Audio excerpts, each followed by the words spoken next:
All right, guys, this video is all about the Feltie, and I'm not going to give you super specific directions, but I do want to run you through sort of the idea of how you get started on it. First, you just figure out which one you want to make, and the very easiest one is the pig, second easiest is the mouse, and then the monkey, and then the snake. So if you are interested in skill level, maybe start here and then work your way up. You can make as many of these as you want, and they all can count for extra credit. So I am going to make the mouse, and you need to use a pattern. You cannot just freehand this. It is not an option. If you look at the slides on the agenda for how to do this, the very last slide talks about how you get your points. And so it's a very good idea to look over that before getting started. You will not get points if you don't follow my directions. So the first thing I'm going to do is plan to cut this out. So there's a big bin full of felt, and you can pick whatever you want out of there. And a lot of it is scrappy. So you might be making something where you're using like little corner of a piece or whatever. Never cut something right in the middle of a new piece of felt. I will never understand, but that is always the student's inclination. You can cut two pieces at the same time very easily by folding the felt over and then putting the piece where it has two layers at the same time to be cut. So these will be my body pieces, and it tells you right on the piece here, cut two. So when we're pinning,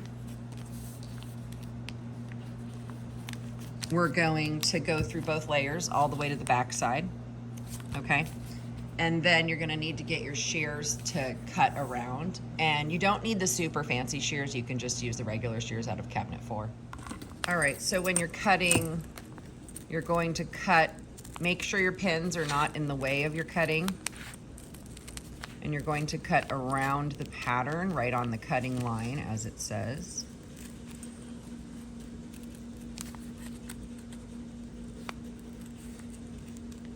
And those little arrows, if you're noticing those on the pattern, those are your stitching arrows telling you how to stitch. So this big chunk would go back in the bin. All the little scrappy pieces you'll just throw away. Nobody's gonna need those little tiny pieces. If it's not big enough to cut one big body piece of Feltie, then please just throw it away.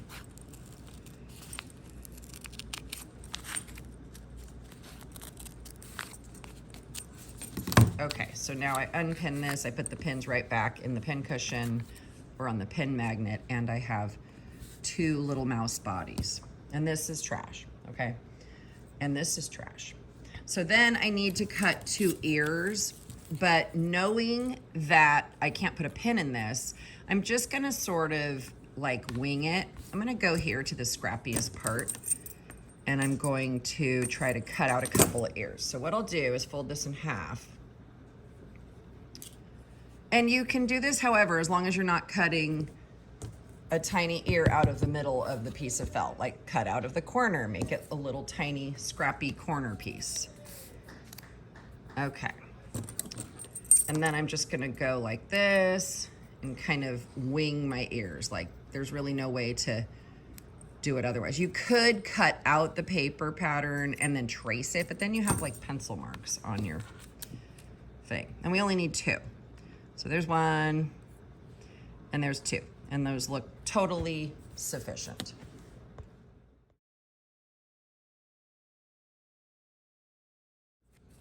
So I would hold on to this until you finish, just in case you need to share it with a friend or whatever. And you can just put it in your bin. Put these two pieces together, just so you have them, and then put them in your bin for now. Later on, maybe a friend wants to make a mouse or whatever. Eventually you can probably throw them away.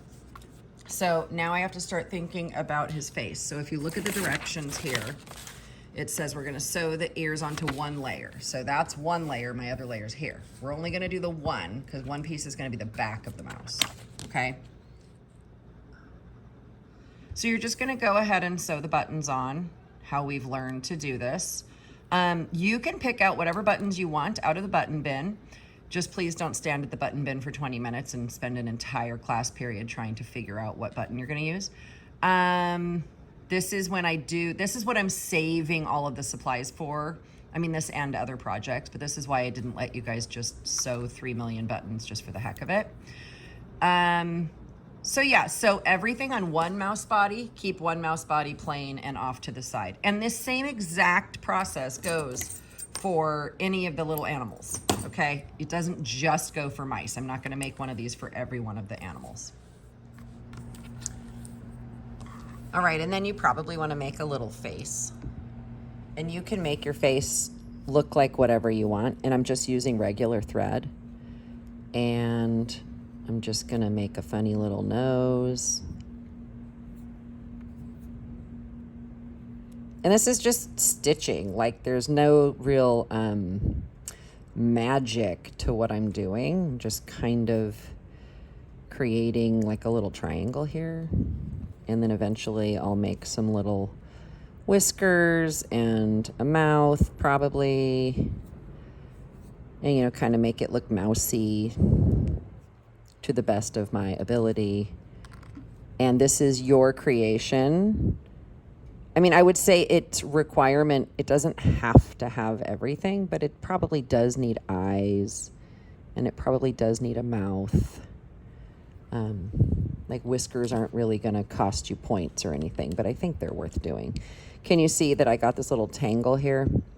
So when you get those, you can just kind of fiddle with the thread, and usually you can get those out. But, you know, like, that's not my job to come over and get those out for you, as much as pleasure as that would bring me to do that 27 times a day.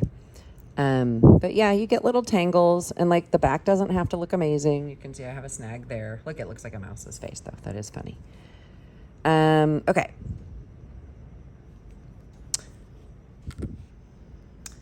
So I stitched this goofy little face, and there's really no trick to it. It's just basically moving the needle around and kind of going wherever you feel like it. And you can use whatever color thread you want, and just giving your creature a little personality. And then the next thing you want to do, as the directions say, is that I'm using regular thread to sew on the eyes, the nose, the mouth, whiskers, blah, blah, blah. Okay, so I have not sewn my ears on yet. So I'm going to do that, and I'm just gonna hold this on here and stitch a very tiny itty bitty running stitch. And I'm just gonna go very tiny. And you can use whatever color thread you want. There's all different colors in cabinet 4, and you can coordinate or do something contrasting like I'm doing, this dark blue. And for this running stitch, you might notice I'm going all the way through to the back and then coming all the way back up. It's totally up to you how you do it, but it does need to be very tiny. And that's how we're gonna keep these little earpieces on.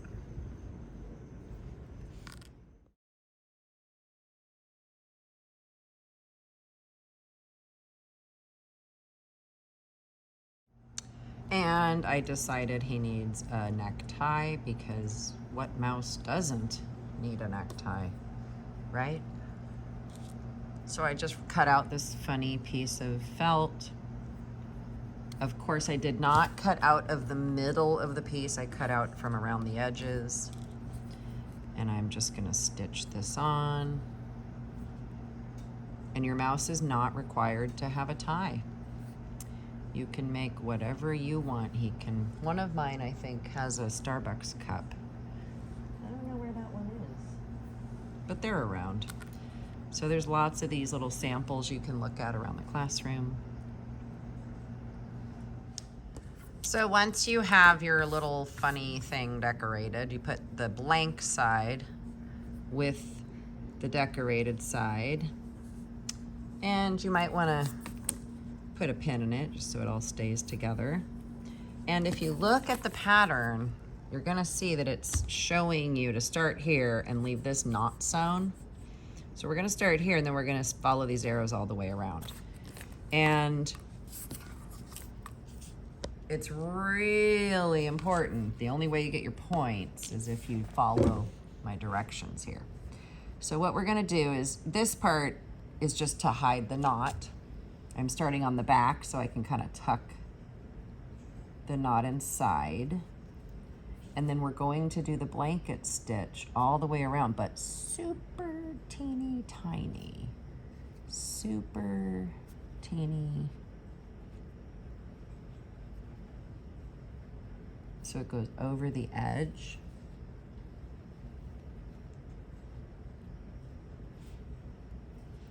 And they have to be very close together, like you see me doing, because you don't want the stuffing to fall out. So when you're stuffing them, you want the stuffing to stay inside and not fall out. So we're doing the blanket stitch. You can see that that little line is going all the way around the edge. And that's the line you get only when you're doing the blanket stitch. You won't get that if you do the whip stitch or the back stitch or the running stitch. None of those are appropriate for what we're doing. Sorry, let me see if I can put the camera a little more directly.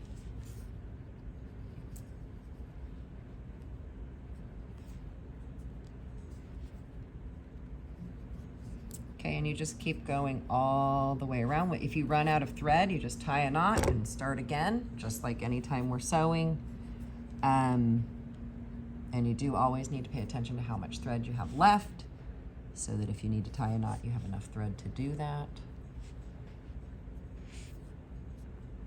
And you can see I have that stitch all the way around the edge. I am going to tie a knot, and I'm just gonna do it right here on the edge. Gonna go around my needle 1, 2, 3 times. Gonna pull this all the way through and tighten it up. And then in order to not have a tail sticking out here, I'm just gonna tuck my needle back through. And what that does is it makes the tail go inside so it's hidden. And then I can cut just right at the edge because the tail's inside here. And then to start again with my new thread, I'm just gonna pop it inside here in the middle and then have it come out at the edge. So that way, again, it's hiding the tail. So I can go ahead and get started sewing again, and it's hidden, and I don't have a bunch of weird knots on the outside of what I'm sewing.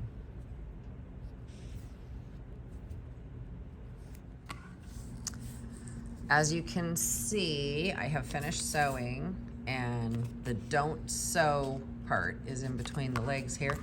And so I'm gonna leave this open, and my needle is just dangling. So my needle's just like here, attached and ready, so I can finish sewing after I stuff it. So you'll go over to the stuffing bin, wherever it might be,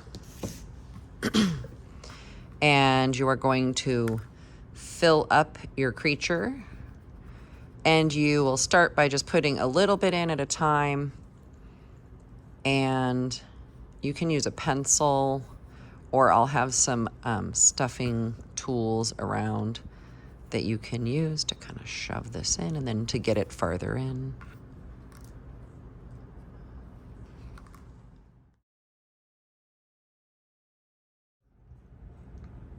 You can see his ears have some stuffing in them because I shoved it down in with the pencil.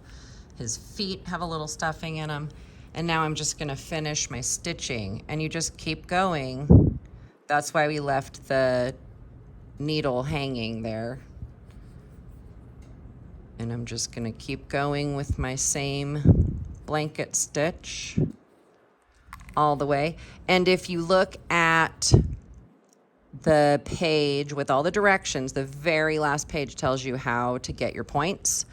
You have to do the right stitches. You have to do the running stitch for the add-on pieces, like the ears. You need to have a couple buttons, or at least eyes that you created. You could have done that with thread too. And it needs to be stuffed, and it needs to be finished. And I can't remember what the other stuff is, but it's all on that last page. And then you have yourself a little funny friend.